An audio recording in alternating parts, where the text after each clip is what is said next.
Dear students, I am Heba Haq, lecturer of physics from Government Degree College, Malir Kent, Karachi. So this lecture is about Doppler effect, a topic from chapter number 8, first year syntax book.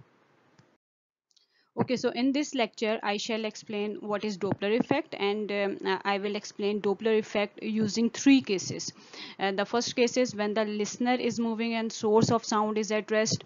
Case number two, when the source of sound is moving and listener is at rest. In case number three, when both source of sound and listener are moving.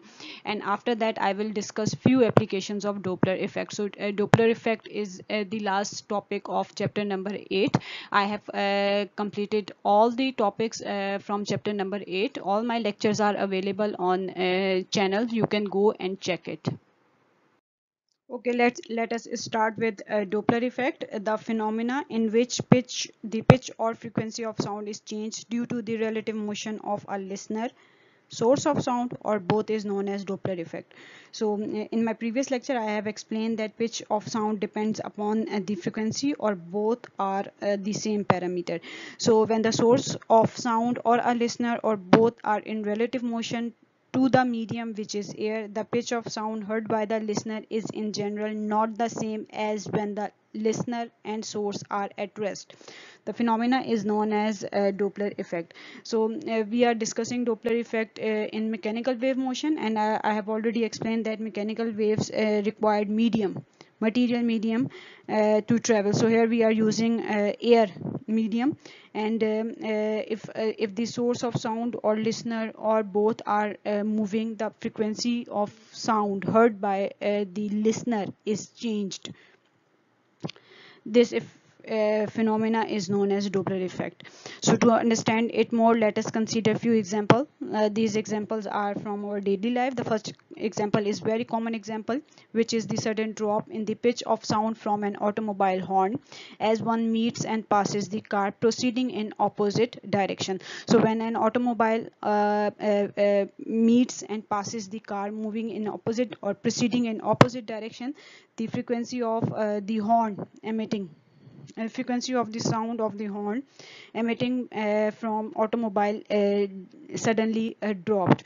The second example is the example of an ambulance. This is very common. We all have observed this that the frequency of the siren increases at it comes near. When an ambulance is approaching you or comes near to you, the frequency of the siren increases. You heard a loud sound of the siren, and then diminish as it passes away, and then this reduces, drop, or vanish when the ambulance passes away.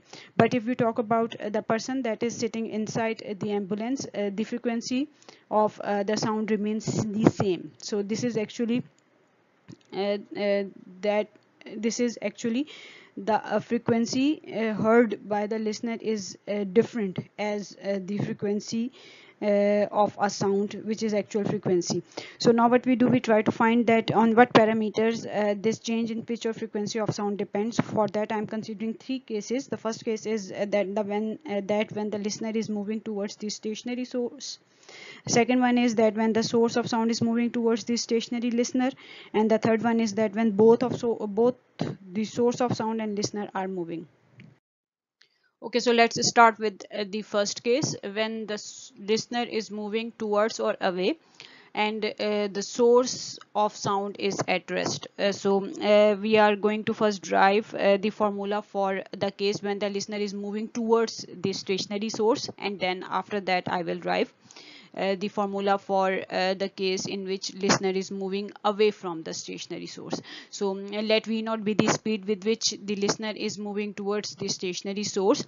So here we have a stationary source, and it is producing a sound of wavelength lambda, and the observer is moving with velocity V naught towards the stationary source. Okay, note that the stationary source emitting waves in all directions with constant frequency. So here we have a stationary source which is emitting a sound of same frequency or constant frequency in all three dimensions. The shape of wavefronts coming from the stationary source is described by a series of concentric evenly shaped shells or circles. So these circles are actually called as wavefront. I will explain what are wavefronts later. So these wavefronts are described by evenly shells or a circle, evenly spaced shell or a circle, and the distance between two wavefronts is equal to the wavelength lambda, which is constant as we have evenly spaced shells or circle. When a person is standing near the source will encounter each wavefront with the same frequency that it was emitting. So the person standing near the source will encounter these wavefronts and of same frequency, as we have explained earlier, that the sound of source of sound is emitting sound with constant frequency. If we talk about wavefronts, when we need to think about how wave travel in 2 or 3 dimensional space, we use the term wavefront. So wavefronts is actually a graphical representation of representation that shows how wave travels in 2 or 3 dimension. We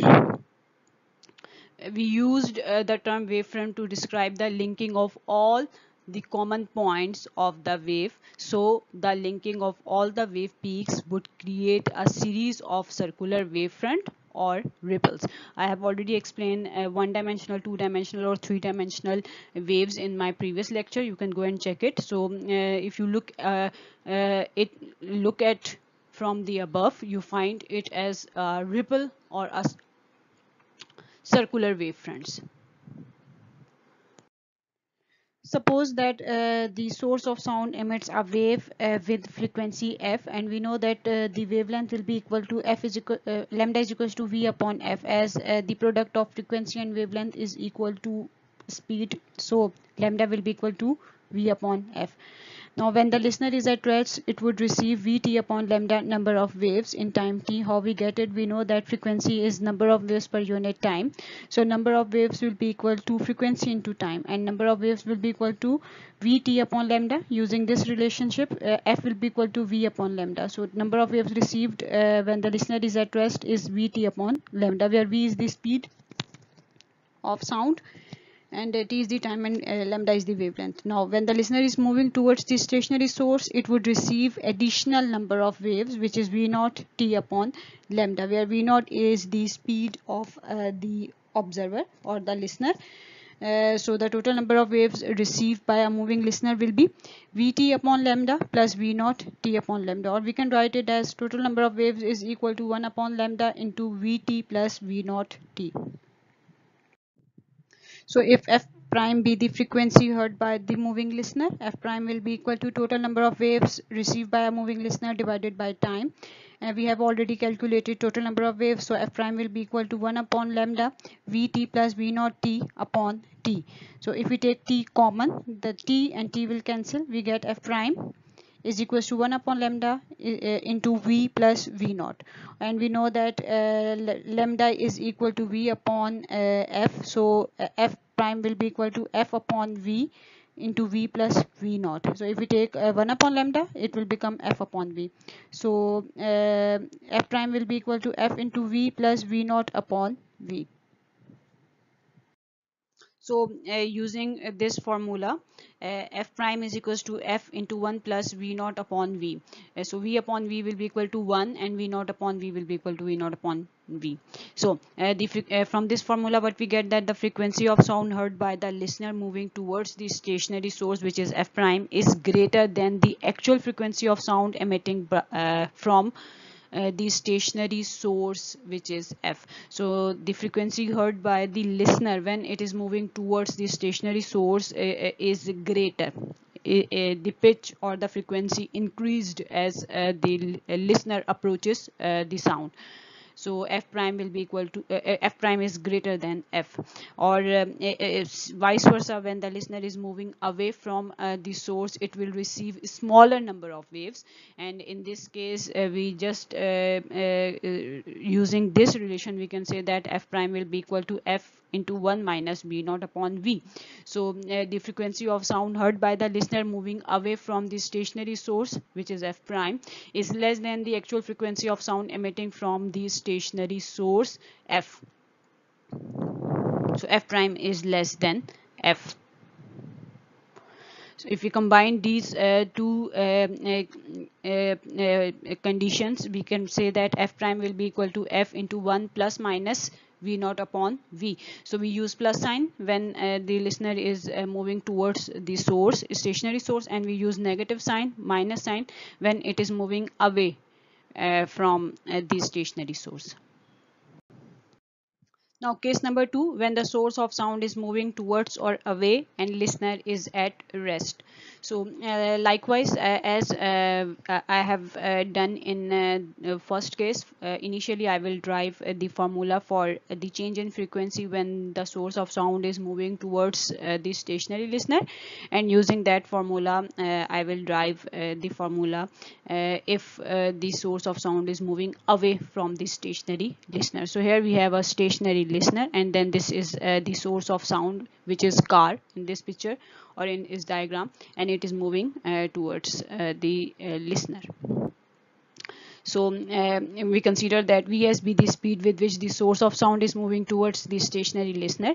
Now as in the first case, the wave pattern form here looks different. Why? That when the source of sound is moving, the pattern of wavefront will look different in the time between one wave peak being emitted and the next wave.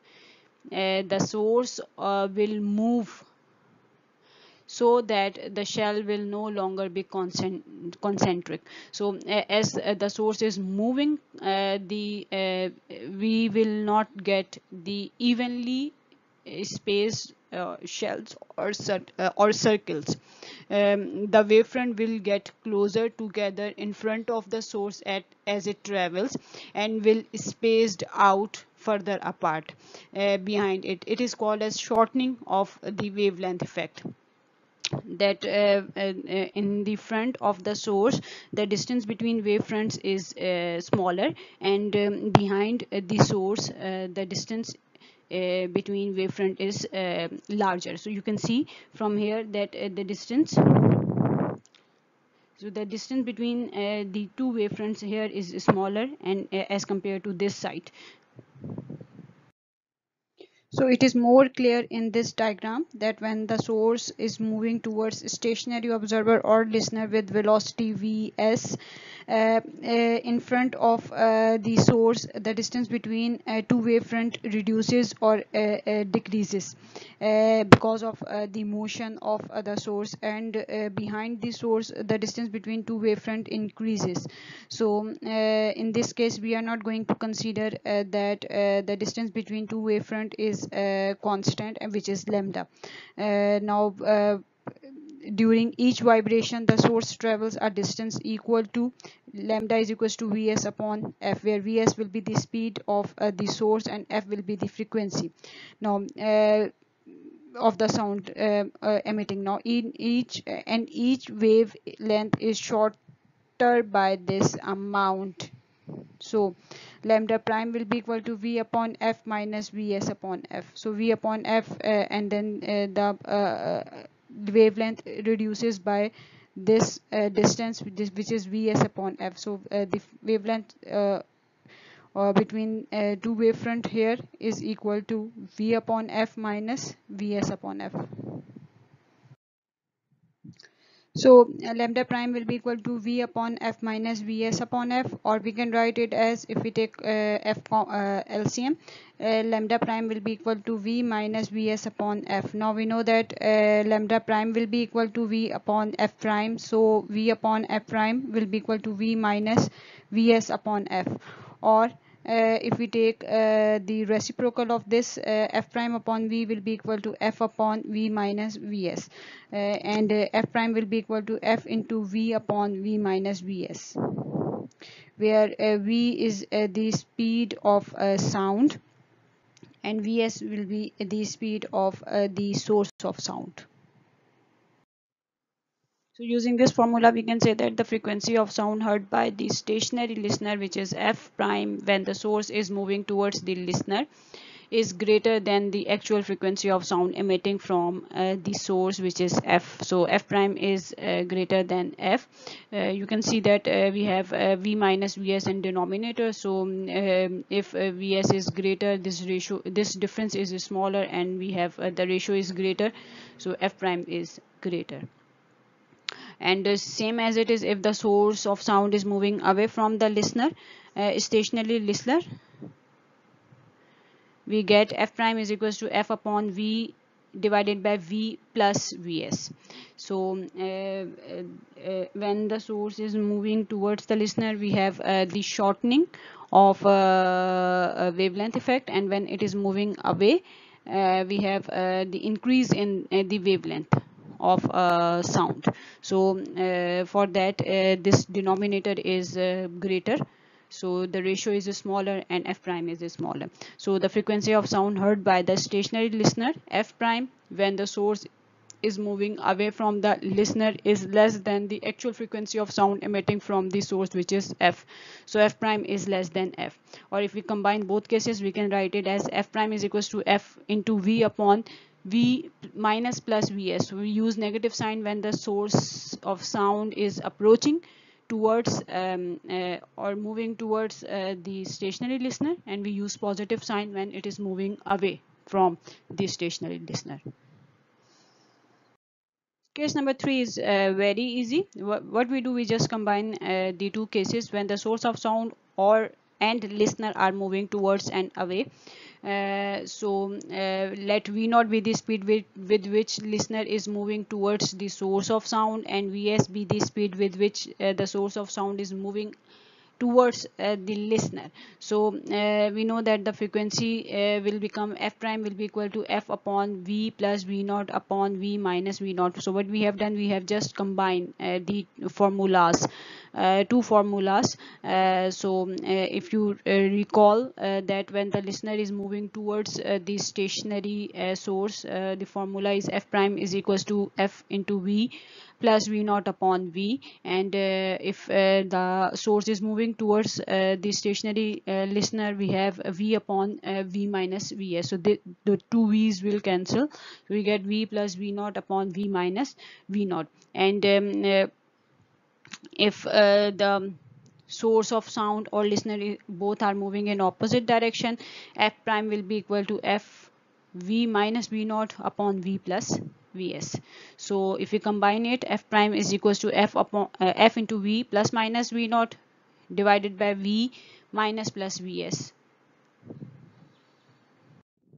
So now I'm going to discuss the few applications of Doppler effect. Doppler effect occur in all wave motion, both mechanical and electromagnetic. We have discussed it in mechanical wave, which is sound, and Doppler effect occurs when we talk about electromagnetic waves, which is light wave. So the first application is that it is used as a radar detector. Doppler effect is used to measure the speed of baseball and automobiles, so it is actually used as a radar detector. Then we have the Doppler effect is used to observe the emitting light from distant galaxies, and the Doppler shift of light is used to help astronomers discover new planets and binary star. So astronomers use Doppler effect in electromagnetic wave motion, and the Doppler shift actually tells us about binary stars and new planets Then the medical, if we talk about medicals, a medical science, a medical test use ultrasound and Doppler techniques to visualize the structure of the heart. And at the end, Doppler radar and use Doppler effect for electromagnetic waves to predict the weather. So Doppler effect is also used as the prediction of weather. So here are the few applications. So this is all about Doppler effect. Okay, so this is all about chapter number 8 from first year's in textbook, and which titled as wave motion and sound. I have covered all the topics from this chapter. So in my next lecture, I will solve the word problems from textbook and few problems, important problems from 5 year or 10 year. So I end up my lecture with the words of Albert Einstein, that nothing happened until something moves. So if you want something to happen, you need to initiate. Thank you. If you have any question, feel free to ask. I will try my best to answer it. Take care. God bless you.